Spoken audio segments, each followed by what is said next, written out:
Hello and welcome to the Game Theory Podcast on YouTube. I'm your host, Sam Vecenie. That's Matt Pennie. Periodically, over the course of the next month of June 2020, we're going to dive deep into 2022 NBA draft prospects with some scouting reports. We're going to run through the offense, the defense, the overall prospect outlook, and a potential team fit or two for where these guys make sense. As usual, we're going to start with Matt Pennie diving deep into one of his favorite prospects in this class, someone he's been high on the entire season. It's Johnny Davis from Wisconsin. Matt, I cede the floor to you. Give us everything we need to know about Johnny Davis. I'm honored. I'll do my best within the shot clock here. Consensus All-American, Big Ten Player of the Year, almost 6'6" in shoes, measured better at the combine than expected, 6'8.5" wingspan. By the numbers for Johnny, 19.7 points per game, 8.2 rebounds, 2.1 assists, 1.2 steals. He shot 42.7% from the field, 30.6% from three, 79.1% from the free throw line. He scored 25 or more points 10 times this season. His highlights: 30 points against Houston, a top 10 defense in the country, 37 on the road at Mackey versus Purdue and Jaden Ivey, 30 and 12 against Indiana. The negativity a little bit for numbers was 28% from three in conference play and NCAA tournament, which actually at the same time he averaged the same amount of points and slightly more rebounds during that stretch. Was not at 100% his last 3 games of the year. And usually with recency bias, that's kind of what we remember.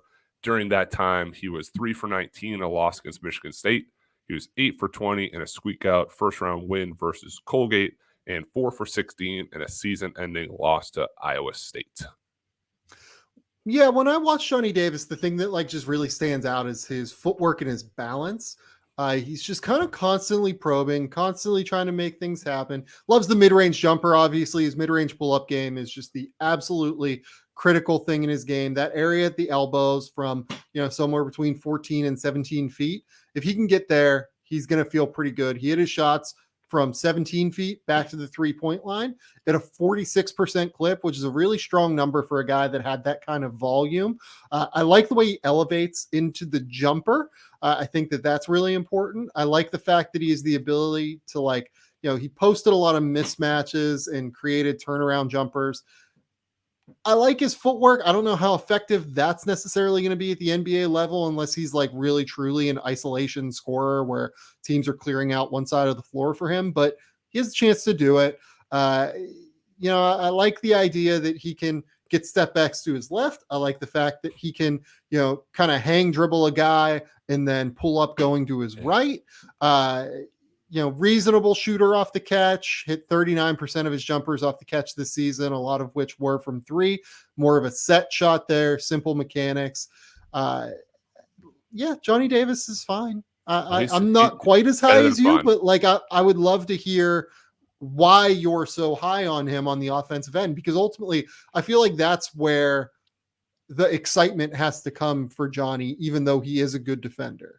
Yeah, I'm excited about both sides of the ball. So let's start with offense. Heavy driver, finisher, going to his right. He initiates that first contact, then plays off of it. He's physical within what Wisconsin was trying to do offensively. And they have those quick posts. He'll hit the offensive glass. I don't think that's what his game translates to in the NBA, but you see that he can play that style if needed to be. He was good as a pick-and-roll ball handler. He uses that slow to fast kind of speed off the dribble. And that's how the pull-up gets off so well, too, because he'll hit you, you'll pause, take another dribble, and pull right up. He elevates really well from 12 to 15 feet on that shot. The few times where he actually had a cleared-out lane, he can go with either hand and dunk. It just rarely happened. Yeah. There was one in the Indiana game that Clips kind of made his rounds of him going left and rising up and finishing, which just was rare based on the offense and kind of structurally what they were doing. Gets to his spots, and that's a big one for me, too. He always seems to be around the play, winning loose balls. The competitiveness really shows through. The passing reads need to improve. He does see well out of double teams, but sometimes the placement of passes when coming off isn't exactly the most accurate. I just saw him will his team to a lot of victories. It wasn't always the prettiest game, but I'm excited to see what the finished product is when the usage rate offensively isn't 33%. And he isn't expending so much energy offensively and the defensive end and trying to win every single game.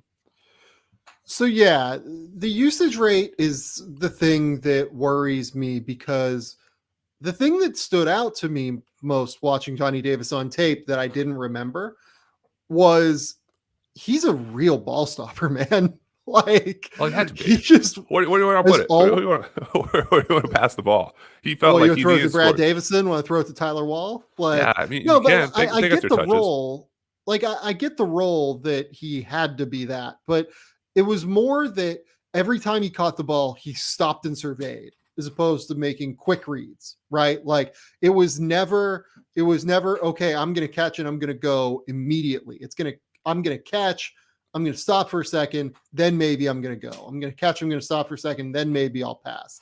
It's Malcolm Brogdon in that way. Malcolm Brogdon Great. has the same thing where he stops to survey, he'll jab step, he'll try and figure it out first.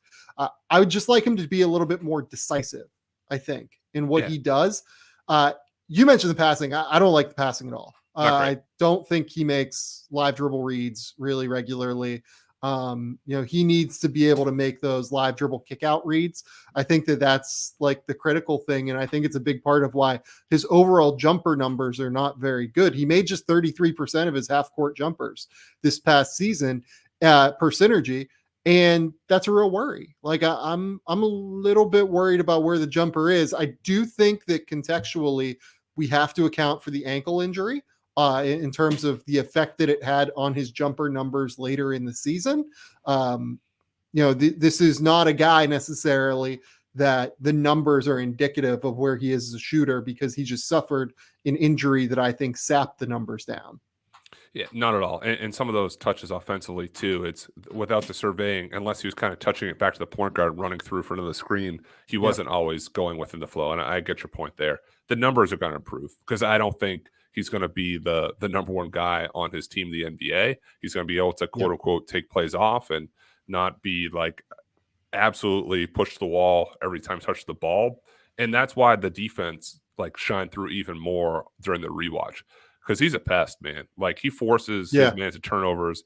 He wreaks havoc when he's off the ball, can play that free safety spot, jumping passing lanes. He's on the balls of his feet. He's quick first step to cut his man off. He'll recover. He'll block shots. Even though he doesn't like sky off the ground, he's still positionally in the right place to block shots by the rim. He stays in a stance. He gets low and around screens. The best part for me, though, is that he plays through his mistakes. Even when he takes the Yeah. wrong path, he recovers and he tries to block the shot. It's multiple efforts and he doesn't quit out there. You see that real toughness he has. And that will also get better when his defensive assignment isn't on the best one or two on the court. And he has all this built up energy from offense, not having to do everything every time. So, despite everything looking good, I think he can take it to another level defensively too as he gets to the NBA. Yeah, I think he can switch. I think that he can play through a drop because of that fight that you mentioned. I really liked him getting through screens. He gets skinny. He contests from behind. He battles. He finishes possessions. That's the other thing too. Like elite defensive rebounder for a guy on the wing. I really, really liked the way that he just continued to go until his team had the ball at the end of the day. And a lot of the time, Yeah. he was the one finishing the possession. He's just fucking competitive, man. Oh yeah, he's Like tough. He's tough. You're that's right. what it comes He down dives on the to. ball. It's that possession he had against Maryland where he's on the ball. He switched on to Kudus Wahab. He's like fighting in the post, and then he beats him. Then he still blocks a shot. He dives out of ball for a loose ball, throws it back in. That's sort of just who he is as a player. Yeah, no, I'm with you, man. Like, I think that he could clean up some of his mechanics. Like, he Yeah. maybe gets a bit aggressive on the closeouts. Like, I think that, sometimes he can like overdo the aggressiveness and just like, kind of take himself just like 10% out of position. Right. And those mistakes get magnified at the NBA level as my pop filter falls. But I do think that he's going to be a plus defender in the NBA. I feel pretty good about that. Any mistakes that you have, they're going to be, just on the margins with Johnny Davis. Let's Yeah, talk he would. where you got him on your board.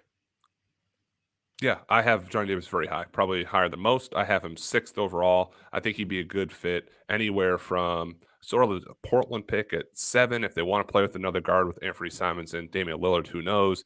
Eighth, maybe to the Pelicans. I love him there for his toughness. Ninth to San Antonio. Could see 10th to Washington, that fitting too, because he's a high level complementary piece. That's what he's going to be a scoring combo, tough defender, can switch a little bit up the lineup, and a different player. If the 3-point ball comes around too, this pick is really going to pay off in time. Yeah, I have Johnny in the 10 to 14 range right now. All of those teams that you just listed make a lot of sense. I think New Orleans could make a lot of sense at number 8 if they really decide that they want someone that can play next to CJ McCollum. I think that Washington makes a lot of sense at 10. I think that New York makes sense. He would thrive in that New York environment, wouldn't he? Just the Oh, they would love competitiveness. him. They'd love him. New Yorkers would absolutely love him. Charlotte, I think he'd be really good next to LaMelo Ball. I think that Cleveland is really the spot that stands out to me, though. I would absolutely love him next to Darius Garland, 6'6", defends, plays hard. They need another wing. They need another shot creator from the weak side. I really would love him in Cleveland. That's my number 1 spot. For Matt Pennie, I'm Sam Vecenie. This has been the Game Theory Podcast over on YouTube. That was our talk on Johnny Davis. We'll be back later this week with more.